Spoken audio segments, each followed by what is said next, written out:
a champion and keep on walking like you won the night. Walk like a champion. Hey, salut les gars, ici c'est JKCast. Et annonce. On se retrouve pour une nouvelle vidéo. Et pour un putain de manga les potes. Et ouais les gars, Noragami. Tu nous lâches ce une... manga. Ouais, de ouf. Tu nous lâches une petite présentation? Pas de problème.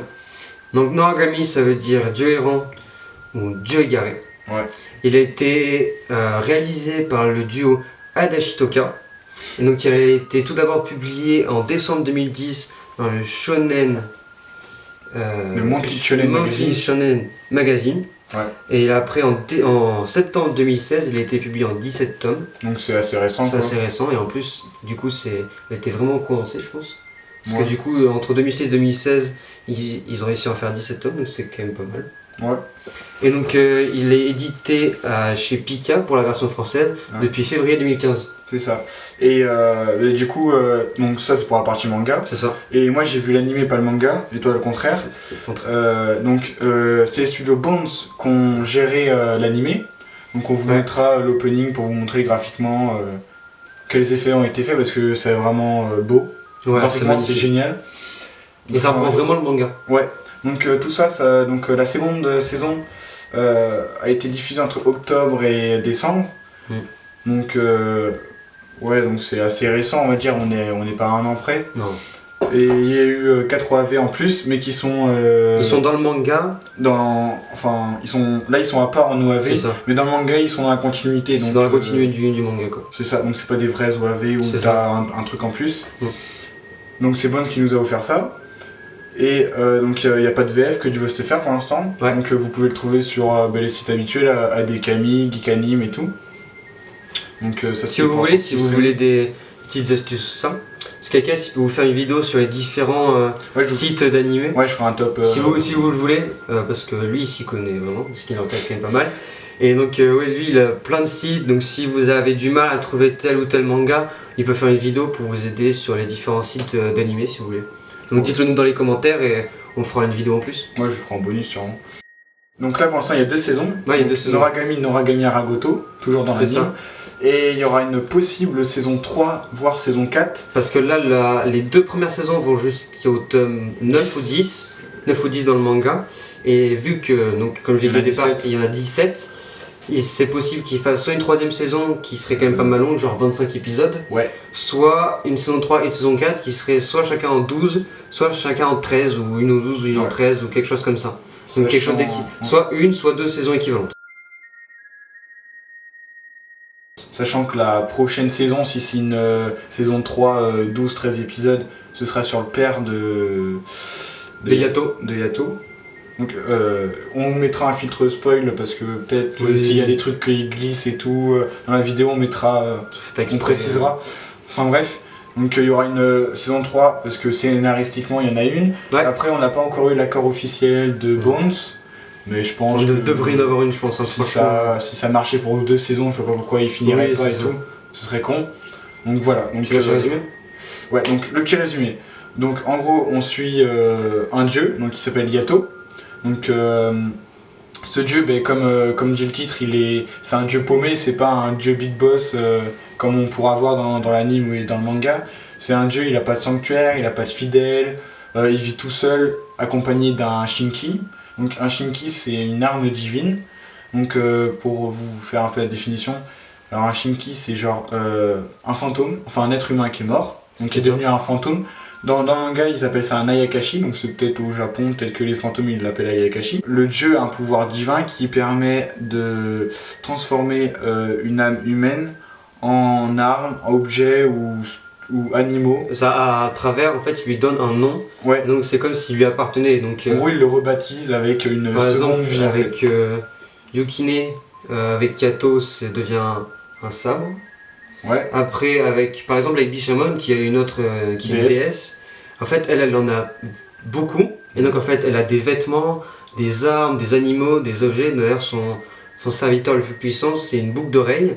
Et qui lui permet d'augmenter la puissance de ses autres Shinki. C'est ça. Donc ils sont vraiment très variés. Quoi. Donc ça les Shinki c'est vraiment varié. Ouais. Donc ça va occuper, dans le manga ça occupe une grande partie en fait. Dès qu'il y a un nouveau dieu avec un nouveau blaze, ben vous aurez aussi le blaze de son Shinki et tout. C'est ça. De son ou c'est Shinki. Ouais, c'est son ou c'est. Et donc ça c'est pour les Shinki. Après on a donc Yukine qui va traîner avec Yato au cours de l'histoire. Après on a Ikiyori, donc l'héroïne principale du trio principal. Donc elle, c'est une demi-Ayakashi, demi-humaine. Donc parce qu'en fait elle a voulu sauver Yato d'un accident de voiture, même si c'est un dieu et tout. Elle a voulu le sauver. Et en fait, donc elle a sauvé Yato, mais elle s'est mangé un bus. Donc son âme commençait à partir et Yato il a fait une manipulation divine pour que son âme regagne son corps. Mais il y a un effet secondaire, c'est que l'âme de Yori a tendance à s'échapper du corps et du coup elle a les pouvoirs d'un fantôme, c'est-à-dire des super sauts, traverser les murs.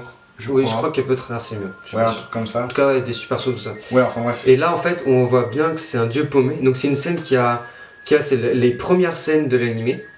C'est en fait, c'est Tomon, qui est le Shinki, ouais. Tomone, qui est le Shinki de départ de Yato. C'est les premières scènes du manga et aussi de l'animé. En fait, Tomon, elles sont assez différentes. Elles sont différentes parce qu'en fait, dans le tome 1, t'as le tout début de l'histoire avec l'appel de la fille qui est en détresse, tout ça, alors que dans l'animé c'est directement à la fin. On apparaît, on a un Ayakashi qui apparaît et bim, il tranche. Et en fait, Tomone, elle dit, ça fait. Yato il dit que ça fait à peine 3 mois qu'ils sont ensemble, et que c'est son Shinki, et en fait elle dit qu'elle le supporte plus. Donc c'est là qu'on voit bien que c'est un putain de dieu paumé le mec en fait. Alors en fait il a zéro thune. Il a zéro thune. Zéro sanctuaire, genre il dort dans un vieux chalet. Ouais, en fait c'est un gros con, c'est un peu le SDF des dieux quoi. C'est ça. Et en fait le mec il est paumé quoi, c'est Shinki il le supporte même plus. En plus il en a quasiment plus quoi. En plus niveau caractère, genre dès qu'il a un peu de thune, il dépense dans des petits objets touristiques là. Enfin ouais c'est. Même il est prêt à faire des trucs qui sont considérés comme ignobles pour nous en fait. Par exemple dans le manga, en fait, il coupe tous les liens entre une personne et ses amis pour qu'en fait elle puisse redémarrer à nouveau. Et en fait Tomone c'est pour ça qu'elle le quitte, parce qu'en fait elle trouve ça ignoble et qu'elle le supporte plus. Donc en fait il peut faire des choses dans son état d'esprit, il peut faire des actions que nous on peut considérer comme atroces, mais qui pour lui en fait c'est normal quoi. Ouais, mais donc là tu vois qu'en fait il est paumé par rapport à ce que pensent les gens en général. De base il est juste con. De base il est con aussi. De base il est con, voilà. Totalement bête. En gros le manga c'est vraiment genre de la fantaisie urbaine avec de l'action combat. C'est des légendes aussi japonaises. Ouais, mythologie japonaise. Mythologie japonaise. Mais c'est surtout des bonnes tranches de beurre aussi. Ah, ouais. C'est vraiment de la comédie. Parce que à part les combats qui sont quand même pas mal présents, il y a des moments par exemple en fait c'est 50% de moments sérieux avec combat et 50% humoristique. Il y a des moments entre Yukine et Yato où Yukine il tape Yato quoi. Ouais des fois. Même Iori elle le frappe, tout ça c'est hyper drôle quoi, parce qu'en fait il y a une grosse distinction entre les moments sérieux et les moments où ça rigole quoi. Mais c'est assez tranche de vie en fait. C'est ça. C'est genre on suit le quotidien de. Bon évidemment c'est accéléré. Oui, genre je crois qu'il y a. Je sais pas. Dans 2 saisons il doit y avoir 2-3 mois de. Ouais 2-3 mois. Ouais. 2-3 en accéléré. En fait on voit bien que c'est un quotidien quoi. C'est comme une vie, enfin c'est un peu comme une vie réelle en accéléré. En version manga avec des combats tout ça, mais en fait tu vois que c'est quand même un peu humain quoi en fait au final. C'est ça qui est vraiment bien dans l'anime aussi, et dans le manga. Ouais. Donc qu'est-ce qui est marquant en fait, on vous fait la vidéo parce que déjà on a trouvé les graphismes géniaux. Ouais. Moi perso pour l'animation. Géniaux. Moi pour l'animation elle est juste éblouissante. Ouais. Les pseudo-transformations, les combats, l'animation, les mouvements et tout, c'est vraiment bonne, c'est vraiment bonne qualité et tout. Ouais. Après dans le manga niveau dessin... les mangas niveau dessin en fait, même à partir du tome 1, par exemple, si on voit par exemple One Piece, le tome 1, bon il est pas mal mais il est pas forcément très bien dessiné, on voit vraiment une bonne évolution. Ouais, mais c'est alors c'est ça, mais non mais par rapport là en fait les tomes 1 d'habitude c'est un peu moins bien dessiné par rapport aux autres, alors que là en fait dès le tome 1 tu vois que le mangaka qui a dessiné il il y a une bonne. Ouais, il y a une Il y a application. un gros niveau, quoi. Il s'applique à fond dedans. Même si je dis pas qu'Eiichiro Oda, pour le premier tome de One Piece, il s'est pas impliqué dedans, mais là on voit la propreté du dessin dès le premier tome, quoi. C'est impressionnant.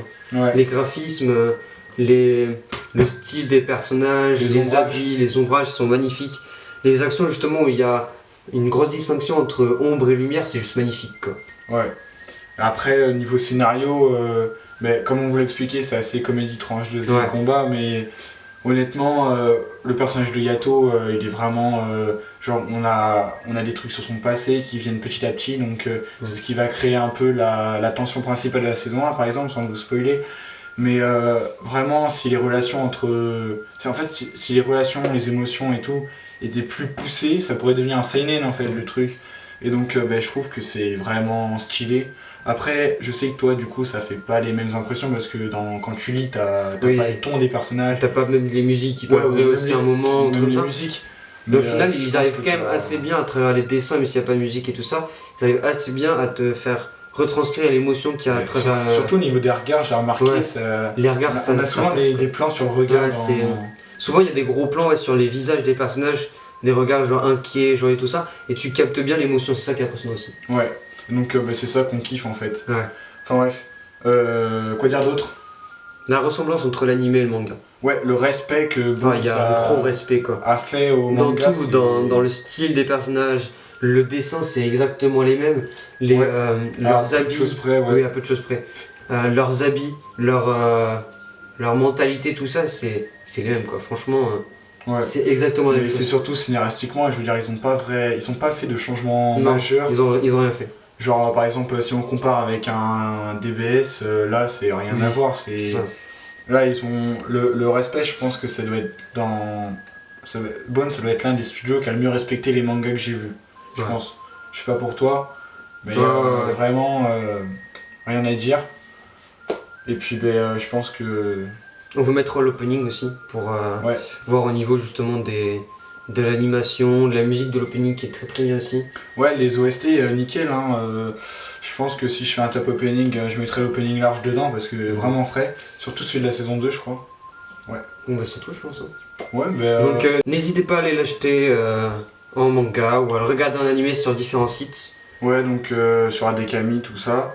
N'hésitez pas à lâcher un j'aime et à Ouais, commenter pour Ça nous fera extrêmement plaisir et déjà. ça pourrait nous aider pour si vous jugez notre vidéo pour savoir qu'est-ce qu'il faut modifier. pour faire avancer la chaîne C'est ça. ou remettre, nous remettre en question par rapport à certains points dans la vidéo. C'est ça. Et N'hésitez puis, pas aussi à commenter pour savoir quelles les prochaines vidéos sur quoi vous Ouais. voulez, tout simplement. et abonnez-vous pour Plus de... savoir, pour connaître des nouveaux mangas en fait, C'est ça. comme Noragami. Donc, Il y aura des vidéos prochainement aussi. ouais, bientôt. Prochaine fois. Donc salut Nara les gars. Salut Nara.